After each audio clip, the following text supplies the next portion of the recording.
Orang yang semacam ini dia akan mencaci Nabi, dia akan mencaci Quran, dia akan mencaci agama Allah.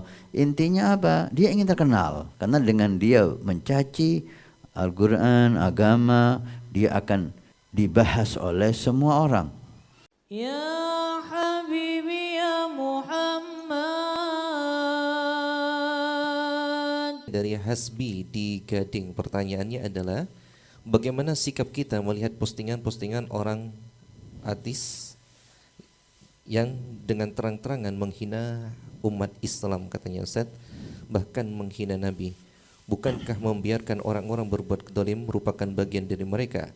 Sedangkan untuk melawan mereka, ilmu saya terlalu terbatas, takutnya malah menjadi bumerang bagi agama mereka, katanya Ustaz. Allah Subhanahu wa taala sudah memberikan kepada kita cara untuk kita berdakwah. Wad'u ila sabili rabbika bil hikmati wal mau'izatil hasanah wajadilhum billati hiya ahsan. Ajak orang-orang itu untuk ke agama Allah, untuk sadar dengan hikmah. Pertama Allah mengatakan cara dakwah dengan hikmah. Hikmah adalah menaruh sesuatu pada tempatnya, memilih sesuatu yang paling tepat dan manfaat di setiap keadaan, setiap hal. Kemudian wal mau'izati hasanah, nasihat mau'izah yang baik. Nasihat yang baik adalah yang mengandung syafaqah, rasa rahmat yang tinggi, menunjukkan cintanya kita dengan orang yang kita nasihati, memilih bahasa yang indah yang menyentuh nuraninya, tidak memilih bahasa yang jelek sehingga membuat nafsunya semakin marah.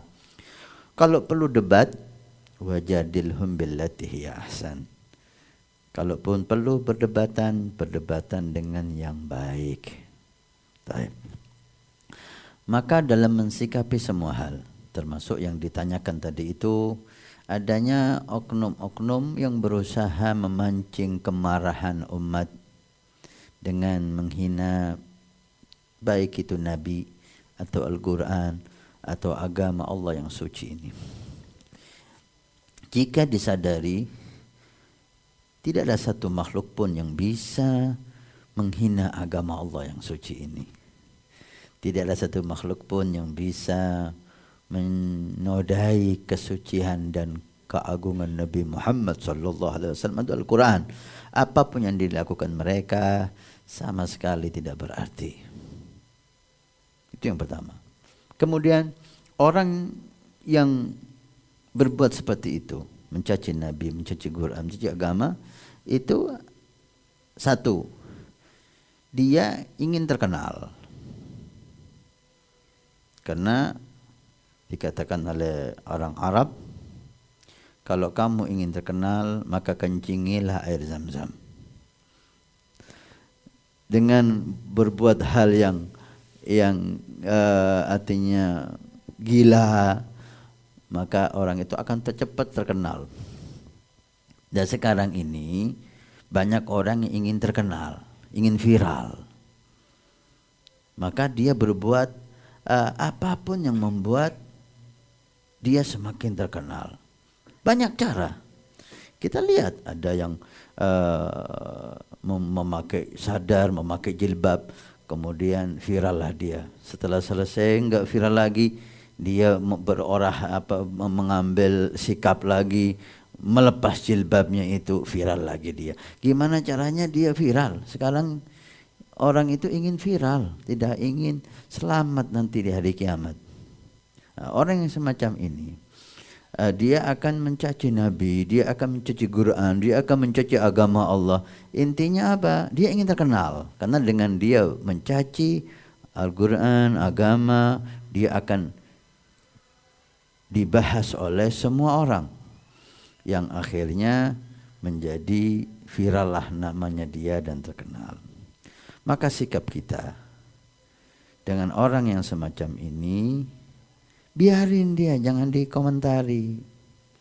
Karena dia inginnya umat ini mengomentari dia sehingga dia terkenal. Maka biarkan. Dengan dibiarkan dia akan mati sendiri, dia akan habis sendiri. Yang kedua, ada orang memang tidak tahu. Dia berbicara seperti itu karena kebodohannya.